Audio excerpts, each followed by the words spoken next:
பவிக்கு வந்து ஒரு ஃபோன் வருது. அந்த ஃபோன்லேருந்து ஒரு ரவுடி வந்து பேசுகிறாரு. பவியை ரொம்ப மிரட்டுறாரு. இதனால் பவி என்ன பண்ணுறது தெரியாமல் செம்ம டென்ஷன் ஆகிடுறாங்க.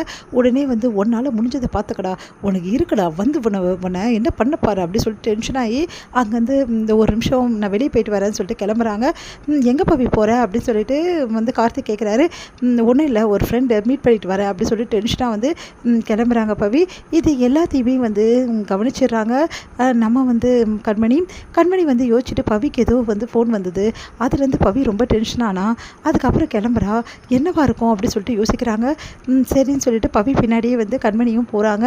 இங்கே அந்த ரவுடி வந்து வந்துட்டியா பவி, நீ வந்து ரொம்ப அழகாக இருக்க பவி, நேரில் பார்க்குறதுக்கு அவ்வளோ நல்லா இருக்க அப்படின்னு ஒன்று, என்னடா வேணும் உனக்கு, என்ன தைரியமாக இருந்தால் எனக்கே வந்து இந்த மாதிரி ஃபோட்டோஸ்லாம் அனுப்புவேன், உனக்கு நான் அவ்வளோ திமுறா, நான் எப்படி பட்டுவேன் தெரியுமா, எனக்கு நல்லா தெரியும் பவி, உன்னை பற்றி எனக்கு தெரியாதா, நீ வந்து எவ்வளோ சூப்பராக வந்து வீடியோஸ்லாம் போடுற, அதை பார்த்து தான் நான் இன்ஸ்பயரே ஆகணும். ஆமானுங்க தானே அப்படின்னு கேட்டு ஆமாண்ணே அப்படின்னு சொல்லிட்டு கூட இருக்கவங்களும் சொல்கிறாங்க.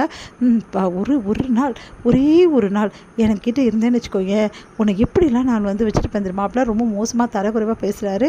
அதெல்லாம் பார்த்து பவி செம டென்ஷனாக அப்படியே அடிக்க போகிறாங்க. அப்படியே கையை பிடிக்கிறாரு, கையை பிடிச்சி பயங்கரமாக மூவ் பண்ணுறாரு. அந்த டைமில் கரெக்டாக அங்கே வராங்க நம்ம வந்து கண்மணி ஏற்றா கையை அப்படின்றாங்க. உடனே கண்மணி பார்த்து பவி அதிர்ச்சி அடைகிறாங்க.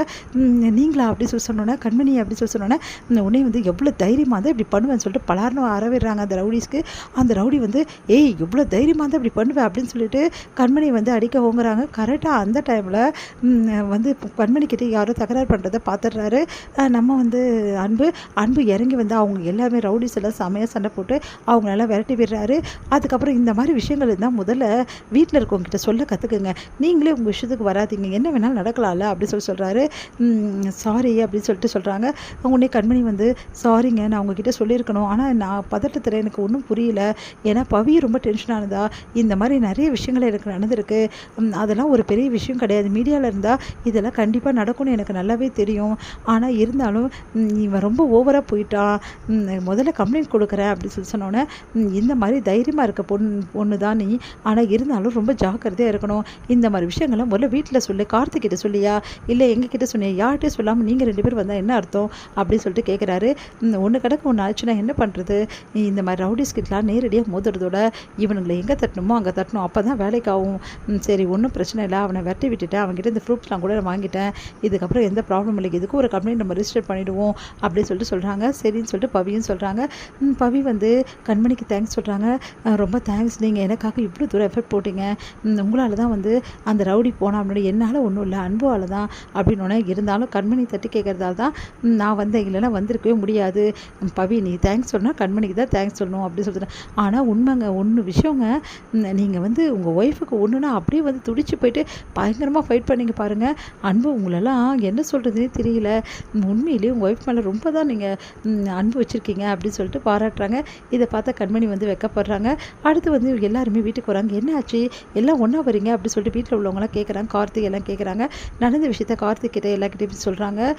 பவி அதை கேட்டு அதிர்ச்சி அடைகிறாங்க. இவ்வளோ நடந்திருக்கு, என்ன பவி இவ்வளோ கேர்லெஸ்ஸாக இருக்க, எங்கிட்ட சொல்ல மாட்டியா, இந்த மாதிரி நிறைய ரவுடிஸ்லாம் வருவானுங்க, இவனுங்களுக்கு இதே வேலை தான், ஒரு பொண்ணு கூட ஒழுங்காக இருக்க முடியாது இவனுங்கக்கிட்ட, ஏன்னா ஏதாவது ஒன்று அமக்கலம் பண்ணி அவங்கள தொல்லை பண்ணிகிட்டே இருப்பானுங்க, அதுவும் மீடியாஸில் இருந்தால் போதும் இவனுங்களுக்கு என்ன தான் பிரச்சனைனே தெரியல, நம்ம ஒரு ஃபோர்ஸ் பண்ண முடியாது, ஒன்றுமே பண்ண முடியாது, இவனுங்க ஒரு பக்கம் தொல்லை கொடுத்துட்டே இருப்பாங்க, இந்த மாதிரி நிறைய வந்து பிரச்சனைகளை ஹேண்டில் பண்ணியிருக்கேன், அதனால தான் தைரியமாக நானே போனேன், ஆனால் அவன் இந்த மாதிரி பண்ணுவான்னு எதிர்பார்க்கல, அந்த டைமில் நல்ல காலம் வந்து அண்ணி வந்தாங்க, இல்லைன்னா என்ன ஆகுறது, பரவாயில்ல அண்ணனும் வந்தார் அப்படி சொல்லிட்டு பேசிகிட்டு இருக்காங்க.